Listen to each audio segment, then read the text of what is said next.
Hello दोस्तों, नमस्कार। मैं आरबी सिंह अपने YouTube channel everyday epic fusion पर आपका हार्दिक स्वागत करता हूं। और दोस्तों, आज एक नया टॉपिक लेकर आपके सम्मुख हाजिर हूं। सबसे पहले तो नव वर्ष की आपको बहुत बहुत बधाई। आपके जीवन में खुशियां लेकर आए और आप स्वस्थ रहें, दीर्घायु रहें। तो चलिए दोस्तों, आज एक नया विषय है, बहुत ही ज्वलंत टॉपिक है। इस पर हम चर्चा करेंगे और टॉपिक का नाम है आर्टिफिशियल इंटेलिजेंस, एआई, अर्थात कृत्रिम बुद्धिमत्ता। है क्या ये है मानव की तरह सोचने, समझने, सीखने और निर्णय लेने की क्षमता होती है इसमें। और जो भी हमारी कुछ समस्याएं होती हैं उनका निवारण करने में भी ये सक्षम हैं। दोस्तों, आजकल डिजिटल का ज़माना है और सोशल मीडिया पर बहुत तेज़ी के साथ इसका प्रचलन है। अब तो विद्यालयों में भी इसकी शुरुआत हो चुकी है, प्रशिक्षण दिया जा रहा है। तो आज हम इस पर बात करेंगे। इसके सबसे पहले भेद जान लेते हैं। सबसे पहला भेद है संकीर्ण एआई।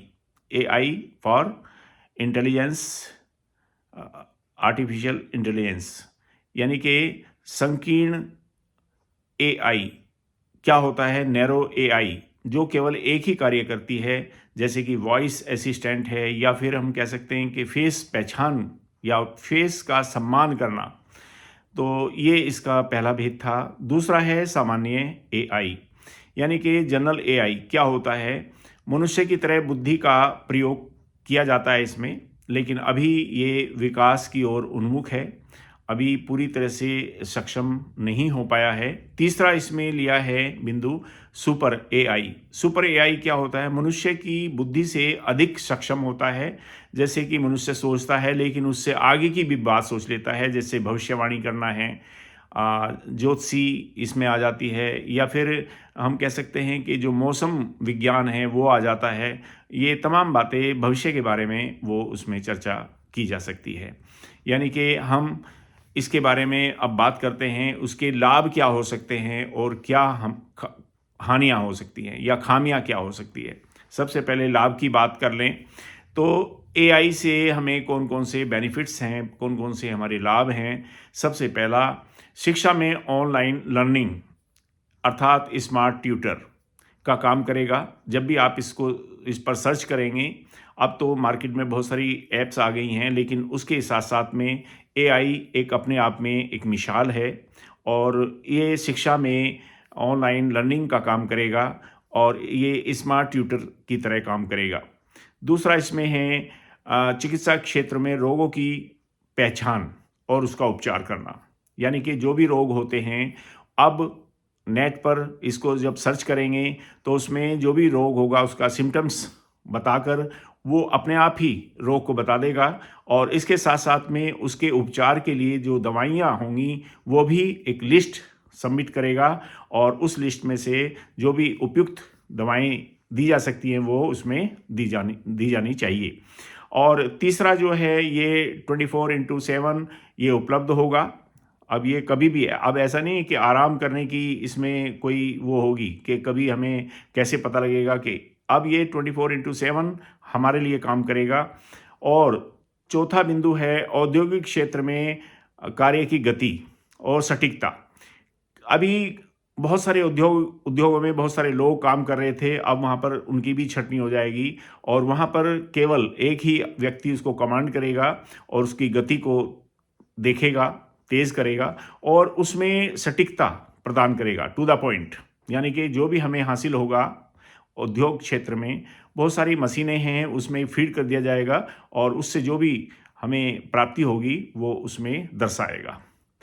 चौथा है कृषि क्षेत्र में। कृषि क्षेत्र में फसल की उत्पादकता और अनुमान, यानी कि अब से पहले केवल गाँव में जो किसान लोग होते थे वो केवल थोड़ा सा अनुमान लगा लेते थे, लेकिन इतना सटीक नहीं बैठता था। अब ये एकड़ के हिसाब से या बीघे के हिसाब से वो अपना बीज रोपने के लिए कितना उपयुक्त होगा, कितनी खाद लगेगी, कितना पानी लगेगा, किस समय बोया जाए और इसका उत्पादकता कैसे होगी, कितनी होगी, और इसका अनुमान भी लगा सकते हैं कि इसमें कितने पैसे की हमें बचत हो सकती है। तो किसानों के लिए भी ये लाभकारी सिद्ध होगा। पांचवा इसमें बिंदु हमने रखा है श्रम। श्रम यानी कि इसमें मेहनत नहीं होगी, मेहनत में कमी होगी, क्योंकि एक ही व्यक्ति इसमें कमांड करेगा। और समय की भी बचत होगी। जो काम 1 सप्ताह या 4 दिन या 6 दिन में होता था, अब वो पल भर में ही, क्षण भर में ही कमांड देने के तुरंत बाद ही आपको वो उसके नतीजे, उसके परिणाम आपके सामने होंगे। और संसाधनों में भी कमी आएगी, यानी कि जो भी हम संसाधन यूज़ करते हैं उनमें भी कमी देखने को मिलेगी। ये तो थे इसके लाभ। और अब हम बात करते हैं आर्टिफिशियल इंटेलिजेंसी की हानि क्या हो सकती है। जैसे कि पहला हमने लाभ में बताया कि शिक्षण में ऑनलाइन लर्निंग ये प्रोसेस शुरू हो जाएगा और स्मार्ट ट्यूटर का काम करेगा। तो जब ये काम करेगा तो फिर टीचर्स की कमी होगी। टीचर्स का क्या रोल होगा? केवल एक ही टीचर उसको सब चीज़ कमांड करेगा। तो यहाँ पर रोजगार के अवसरों में कमी आ जाएगी। यानी कि जैसे जैसे एआई का ज़माना आगे बढ़ेगा, उसमें रोजगारों की भी कमी होगी। यानी कि जो कर्मचारी हैं उनकी भी छटनी होगी, ठीक है। और इसके साथ साथ में डेटा गोपनीयता और सुरक्षा का खतरा, हाँ, ये एक इसमें माइनस पॉइंट है, इसकी हानि है कि कई बार क्या होता है, सुरक्षा की कमी हो जाएगी। कोई भी डेटा हमारा इधर से उधर हो सकता है, तो उसकी सुरक्षा के लिए हमें कुछ उपाय सोचने होंगे। तीसरा इसमें हानि रखी है मशीनों पर अत्यधिक निर्भरता। यानी कि जो भी मशीन होंगी, मशीनों के द्वारा जो काम होगा उन पर निर्भरता हो जाएगी, डिपेंडेंट रहेंगे सब लोग। तो ये इसकी एक खामी है। चौथा है गलत उपयोग से सामाजिक असंतुलन। यानी कि कभी कभी क्या होगा कि आजकल भी हो रहा है, अब आपने सुना भी होगा कि कई जो फिल्मी हस्तियों के लोग हैं वो कोर्ट में भी अपने चले गए हैं, अपील की है उन्होंने कि भाई हमारा फेस का या हमारा जो है जो भी स्टेटमेंट है उसका दुरुपयोग हो रहा है, विज्ञापन गलत हो रहा है, जबकि उन्होंने दिया ही नहीं है। तो ऐसे फेस के ऊपर फेस लगाकर उसका दुरुपयोग होगा, जो कि समाज के लिए असंतुलित काम करेगा। यानी कि समाज में बिखराव होगा, लड़ाई झगड़े भी हो सकते हैं, विवाद बढ़ेंगे। तो इसके लिए उपाय भी सोचने होंगे। और नैतिक समस्या व निर्णय की निष्पक्षता पर प्रश्न। देखिए, इसमें एक और हानि देखने को मिली, जो नैतिकता है वो समस्या उत्पन्न हो जाएगी। आज हम सब लोग सोचते हैं, एक दूसरे का मान सम्मान करते हैं और मजाक भी बहुत ही लिमिट होती हैं, लेकिन जब ये एआई से लोग इससे जुड़ेंगे और इसमें सक्षम हो जाएंगे तो फिर उसके बाद नैतिकता खत्म हो जाएगी। ये भी यहाँ पर देखने को मिलेगा। और इसके साथ साथ में निर्णय की निष्पक्षता पर भी प्रश्न उठेगा। जो भी निर्णय लिया जाएगा उसमें कुछ खामी देखने को मिलेगी। तो ये थे कुछ इसके हानियाँ, लाभ हमने देखे। अब बात होती है कि इसके ऊपर हम नियंत्रण कैसे रखेंगे, एआई के ऊपर नियंत्रण कैसे रखेंगे। यानी कि एआई के लिए स्पष्ट कानून बने और नियम बने। ये तो अभी शुरू हो गया है, वैसे काफ़ी सरकार ने इसमें कदम उठाए हैं। और दूसरा है मानव नियंत्रण व निगरानी बनाए रखना। यानी कि देखिए, सरकार तो अपनी तरफ से एआई के लिए स्पष्ट कानून बनाएगी ही, नियम बनाएगी ही, लेकिन इसमें कुछ ऐसे संगठन या कुछ ऐसे सरकार संगठित समूह को तैयार करेंगे जिससे कि उनके ऊपर निगरानी रखी जा सके। सोशल मीडिया पर आज भी रखी जा रही है, लेकिन अभी बहुत कम है। लेकिन उसके साथ साथ में और अधिक इसका अलग ही एक विभाग बनाना पड़ेगा, तभी इसके ऊपर कंट्रोल हो सकेगा।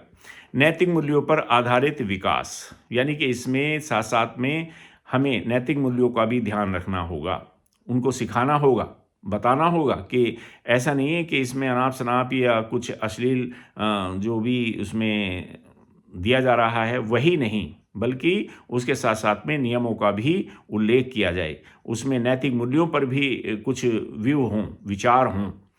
और डेटा सुरक्षित व पारदर्शिता, यानी कि डेटा सुरक्षा की इसमें कमी तो आएगी ही, लेकिन उसके ऊपर नियंत्रण रखना पड़ेगा जिससे कि उसकी सुरक्षा बनी रहे, निगरानी रखनी पड़ेगी, पारदर्शिता का भी ध्यान रखना पड़ेगा।